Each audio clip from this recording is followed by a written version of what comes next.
ورسوله. اللهم صل وسلم وبارك على محمد وعلى آله وأصحابه ومن والاه أما بعد. أيها الحاضرون اتقوا الله حق تقاته ولا تموتن إلا وأنتم مسلمون. وقال الله تعالى في القرآن الكريم: أعوذ بالله من الشيطان الرجيم. بسم الله الرحمن الرحيم.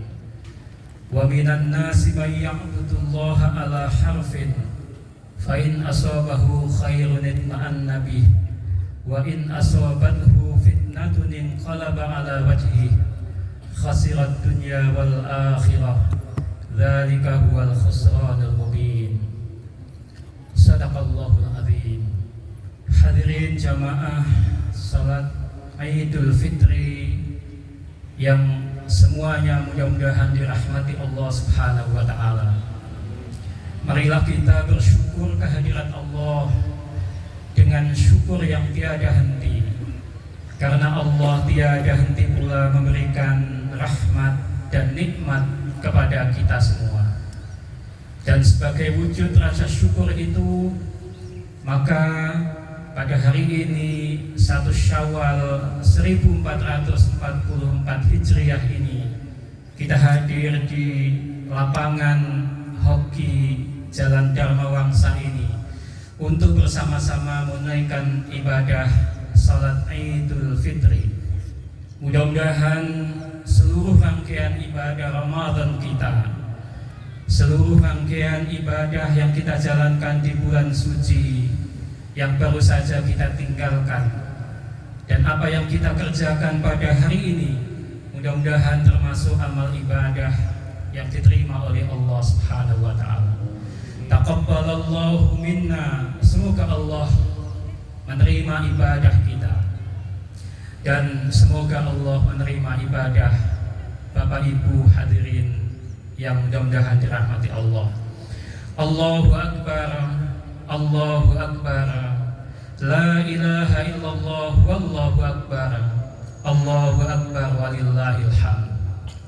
Para jamaah, hari ini bagi kita yang hadir di tempat ini adalah 1 Syawal, dan kita di tempat ini bukan satu-satunya kelompok yang melaksanakan ibadah Idul Fitri.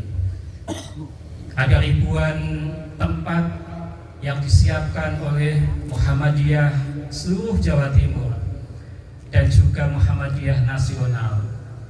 Dan kita semua yakin bukan hanya keluarga besar persyarikatan yang hadir di tempat ini, melainkan juga para ibu, para jamaah yang memiliki pandangan yang sama dalam kaitan dengan penentuan 1 Syawal.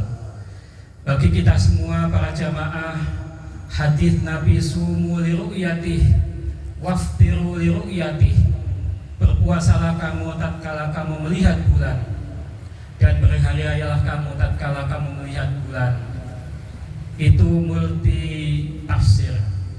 Dalam pandangan ahli fikih tentu banyak pendapat mengenai kata-kata ru'yah.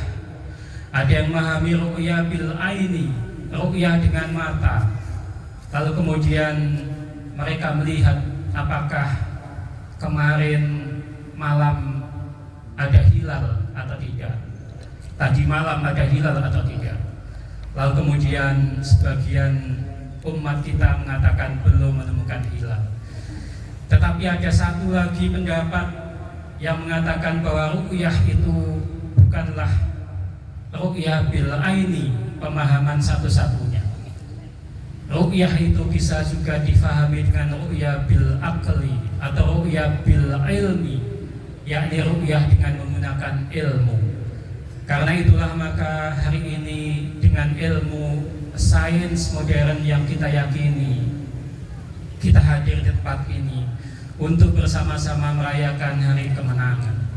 Tetapi tentu patut dipesankan pada kita semua untuk merayakan hari kemenangan ini dengan tidak terlalu demonstratif, dengan tetap menjaga empati, dengan tetap menjaga ukhuwah Islamiyah di antara kita semua. Karena harus diakui ada beberapa umat kita, bahkan pemerintah kita akan menyelenggarakan sholat Id baru besok.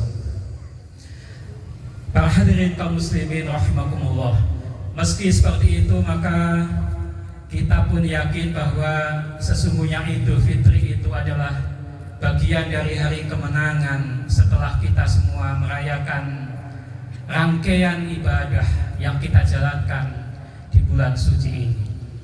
Dan kita semua berharap, berdoa kepada Allah, semoga kita dipertemukan dengan bulan suci yang akan datang.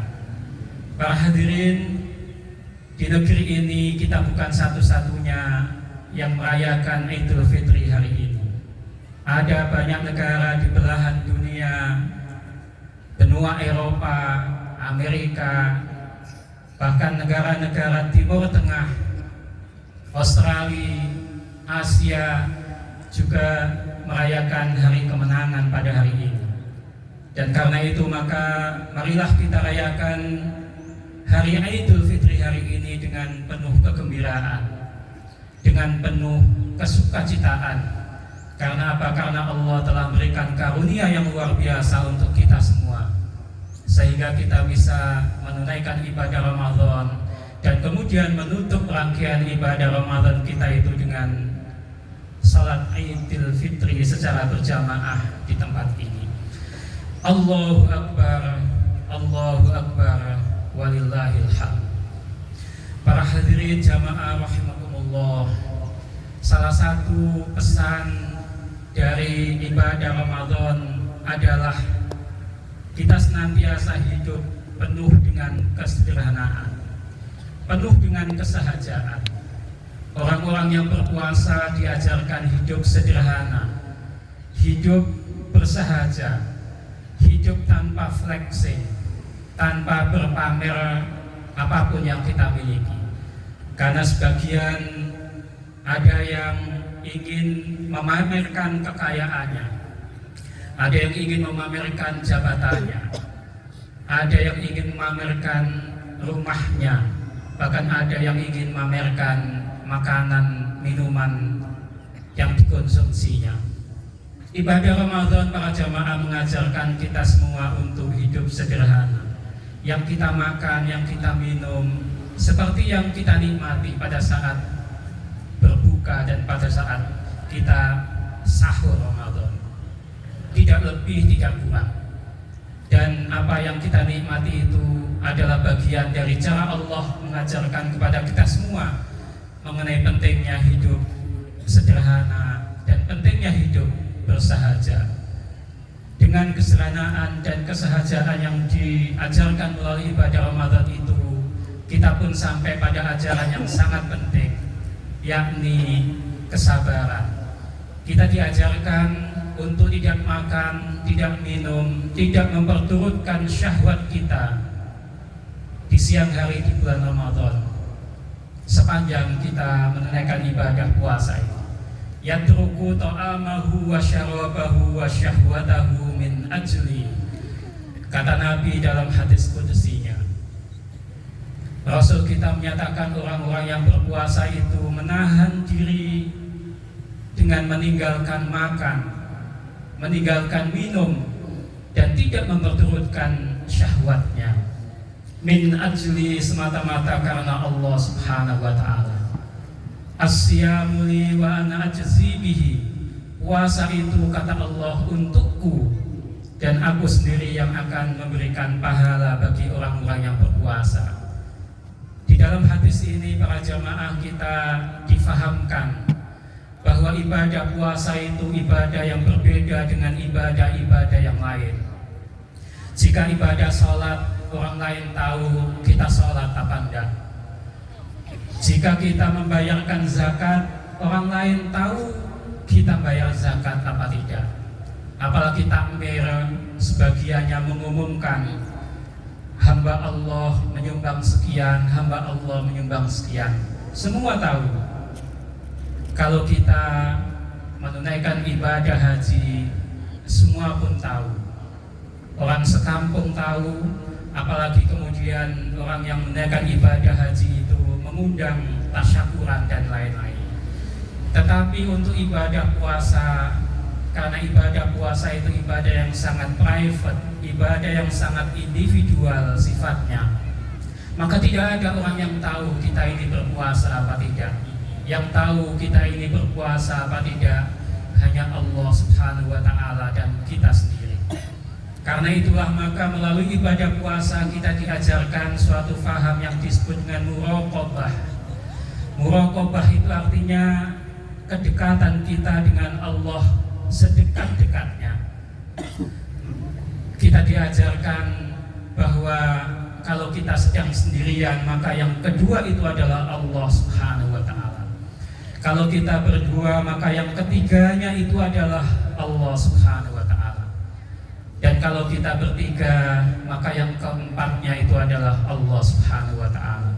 Kesadaran bahwa Allah itu senantiasa maha hadir dalam kehidupan kita adalah pelajaran yang sangat berharga di dalam ibadah puasa ini. Dan training selama 1 bulan penuh di bulan ini adalah training yang luar biasa, tanpa biaya, tanpa ada kepanitiaan, tanpa ada ini dan itu. Tetapi insya Allah kita semua patuh dengan yang sudah ditentukan oleh Allah dan Rasul-Nya. Kita tidak mau makan, tidak mau minum, tidak mau memperturutkan syahwat kita dikala kita sedang berpuasa, meskipun makanan yang ada di rumah kita itu halal, minuman yang ada di rumah kita itu halal. Tetapi karena kita semua menyadari dimanapun kita berada, Allah bersama kita. Wa huwa ma'akum aynama kuntum.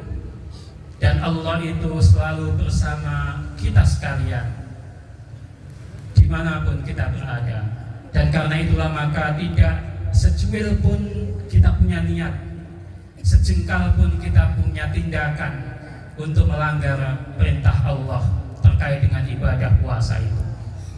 Andaikan para jamaah apa yang diajarkan melalui ibadah puasa itu kita praktekkan dalam kehidupan sehari-hari, maka cukuplah itu menjadi bagian dari hasil yang kita bisa raih melalui ibadah puasa itu, yang seringkali diungkap oleh para khatib dengan pernyataan la'allakum tattaqun. Melalui ibadah puasa itu semoga kita termasuk hamba yang bertakwa kepada Allah Subhanahu wa Ta'ala. Tetapi para jamaah, kata-kata takwa atau tattaqun itu bentuknya kata kerja. Itu artinya nilai-nilai ketakwaan atau derajat ketakwaan yang kita raih di dalam ibadah puasa itu sifatnya berproses, becoming. Karena itu dalam ajaran agama kita, keimanan, ketakwaan itu disebut dengan yazid. Yazid itu kadang bertambah, yangkus itu kadang menurun. Kadang kita semangat beribadah kepada Allah luar biasa, tetapi suatu ketika kadang kita agak malas, kadang kita kemudian sembrono. Dan karena itu maka kita diingatkan dengan nilai-nilai ketakwaan itu. Para ulama mengartikan ketakwaan itu dengan kata-kata ja'alan nafsu fil wiqayati, menjadikan diri kita semua senantiasa berhati-hati. Karena apa? Karena kita selalu diawasi oleh Allah Subhanahu wa Ta'ala. Dengan pengawasan yang melekat pada diri kita itu, maka ada dua manfaat penting yang akan bisa kita raih kalau kita benar-benar merasakan kehadiran Allah dalam hidup kita. Dengan pemahaman kalau kita sendiri, yang kedua itu Allah, dan begitu seterusnya. Manfaat pertama para jamaah, nilai-nilai ketakwaan dalam bentuk Allah senantiasa mengawasi kita dimanapun kita berada itu akan selalu memberikan keyakinan pada kita semua bahwa Allah itu selalu bersama kita dimanapun kita berada. Dan karena itu kita punya prinsip Allahu Akbar, Allah itu maha besar. Hanya Allah yang maha besar. Semua selain Allah itu kecil adanya. Harta benda yang dititipkan pada kita itu kecil, jabatan yang kita emban itu kecil adanya, kehormatan yang kita raih itu pun kecil adanya. Yang maha besar hanya Allah Subhanahu wa ta'ala. Karena itulah di setiap kita menunaikan ibadah salat, kita mengangkat tangan seraya mengucap Allahu Akbar. Allah itu maha besar.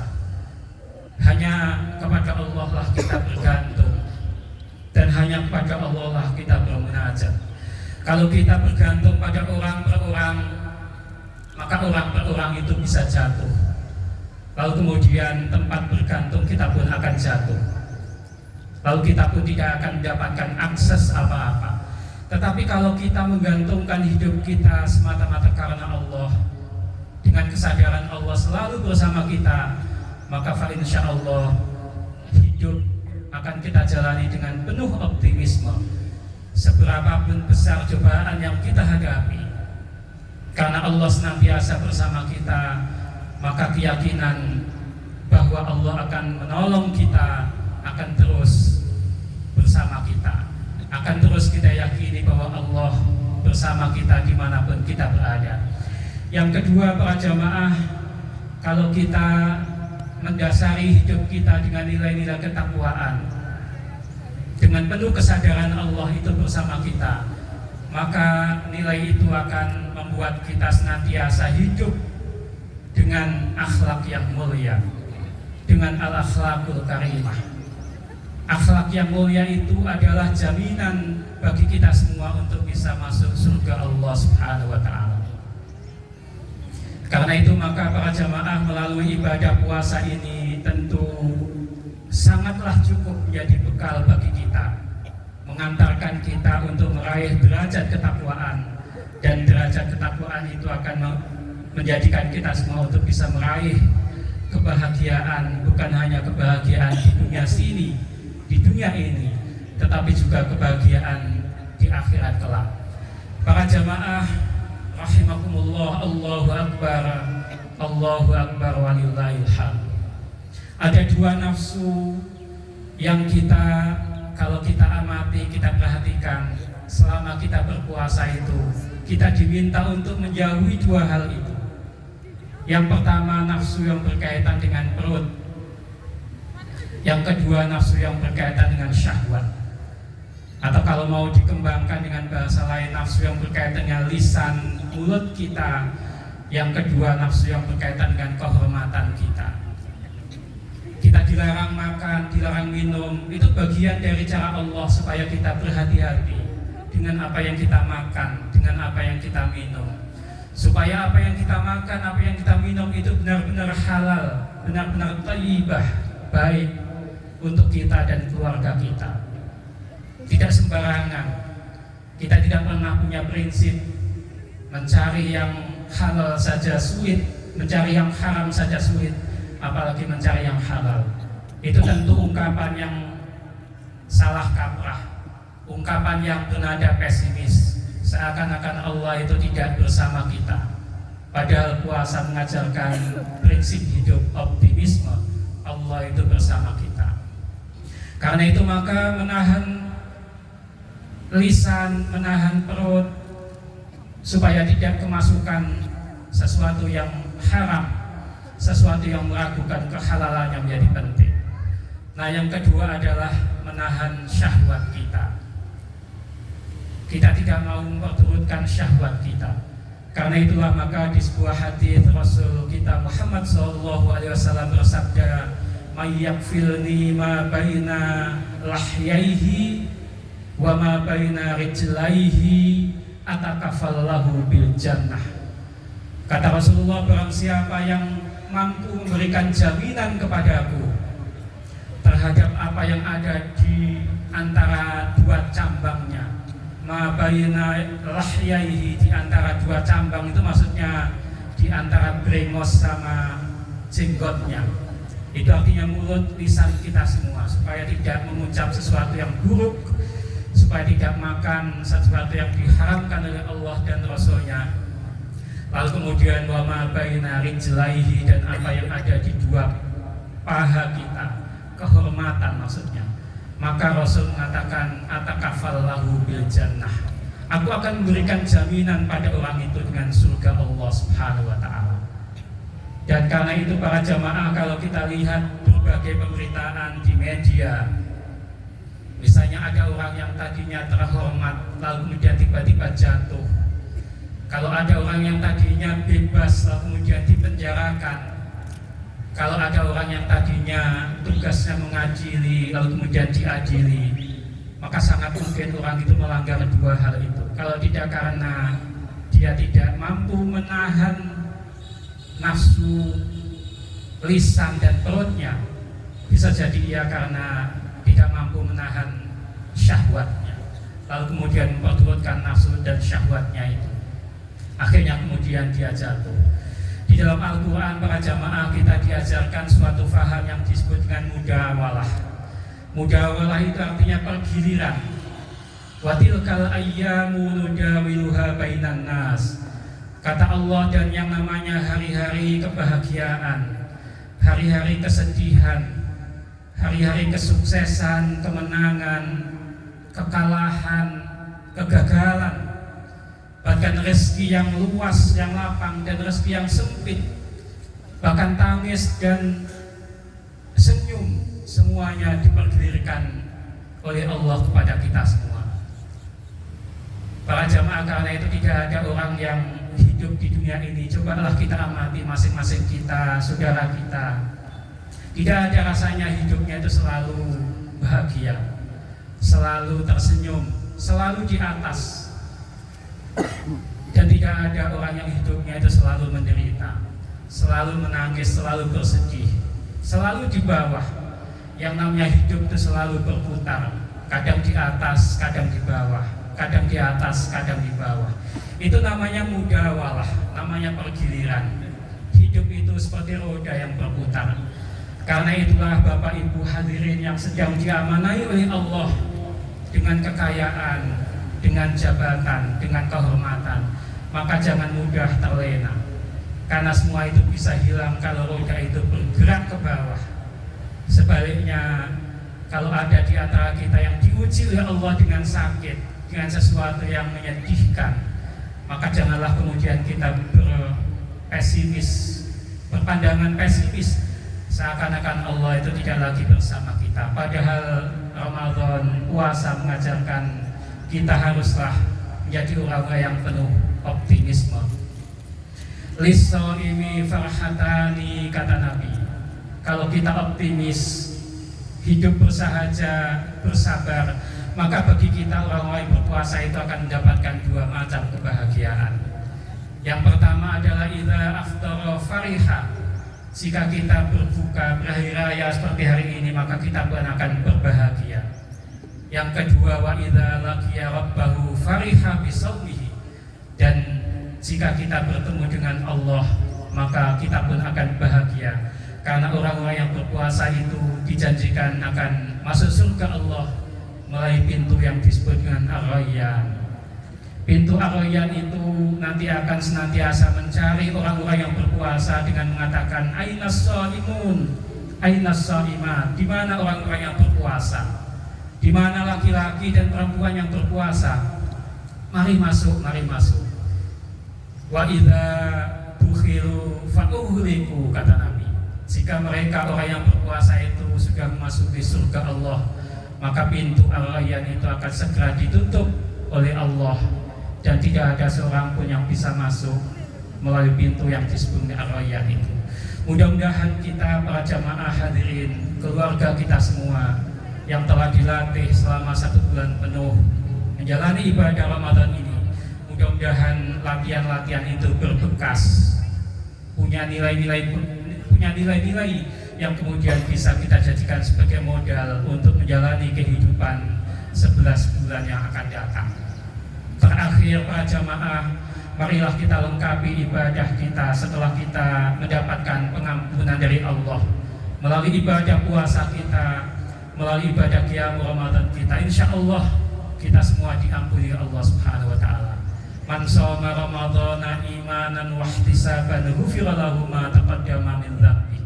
Man qama Ramadhana imanan wa ihtisaban ghufira lahu ma taqaddama min dhanbi. Kata Rasulullah, barang siapa yang berpuasa, barang siapa yang menunaikan ibadah qiyam Ramadan dengan penuh keimanan dan dengan penuh harapan, maka ghufira lahu ma taqaddama min dzambi. Orang itu akan diampuni dosanya oleh Allah Subhanahu wa taala. Nah, di hari yang fitri ini, setelah kita mendapatkan pengampunan dari Allah Rabb kita semua, maka marilah kita sempurnakan ibadah kita dengan saling bermaaf-maafan di antara kita sesama. Orang-orang yang senantiasa membuka pintu maaf untuk saudaranya adalah orang-orang yang dijanjikan surga oleh Allah Subhanahu wa taala. Alladzina yunfikuna fis sarra'i wad dharra wal kadhimina al-ghaidha.